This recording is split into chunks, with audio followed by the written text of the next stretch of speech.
বিয়ে আটকে গেছে, বিয়ে হচ্ছে না, অনেক চেষ্টা করেছেন বিয়ে হচ্ছে না, কিন্তু বিয়েটা হবে না কেন? দীপক শাস্ত্রী আছে, বাস্তু খারাপের জন্য না হতে পারে। আপনার হয়তো বিয়ে কেউ আটকে রাখতে পারে, বা অনেক চেষ্টা করেছেন হচ্ছে না, কোনো গ্রহের সমস্যা হতে পারে। কি করবেন? একটি মাত্র টিপস করলে আপনার বিবাহ, চ্যালেঞ্জ করে বলছি, 51 দিনের মধ্যে সম্বন্ধে এসে বিবাহ হওয়ার যোগ চলে আসবে। কি করবেন?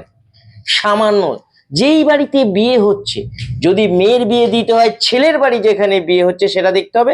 আর যদি ছেলের বিয়ে হয় তাহলে মেয়ের বাড়ির দিক দিয়ে দেখতে হবে। কি করবেন? যেই বাড়িতে ছেলের বিয়ে হচ্ছে সেই বাড়ি দেখবেন যে কলা গাছ থাকে না, 4টে কলা গাছ, যেখানে বিয়ের মণ্ডপ হয় বা সেখানে বিয়ের ছেলেকে স্নান করানো হয় বা মেয়েকে স্নান করানো হয় 4টে কলা গাছ দিয়ে। সেই যে পিঁড়েটা, যে পিঁড়িতে রেখে হলুদ মাখিয়ে গায়ে জল ঢালে, সেই পিঁড়ির নিচ থেকে একটু মাটি তুলে নিয়ে আসবেন, আর সেইখান থেকে ওই যে স্নান করানো জলটা, যদি মেয়ের হয় ছেলের বাড়ির থেকে জোগাড় করে ওই জলটা আর মাটিটা মেয়ের গায়ে লাগিয়ে দেবেন। ছেলের হলে মেয়ের বাড়ির থেকে মাটিটা বা জলটা ছেলের গায়ে লাগিয়ে দেবেন। চ্যালেঞ্জ করে বলছি, আপনার ছেলে বা মেয়ের বিয়ে হচ্ছে না, বিয়ে আটকে গেছে, চ্যালেঞ্জ করে বলছি 51 দিনের মধ্যে বিয়ের সম্বন্ধ হবে, বিয়ে হবেই হবে।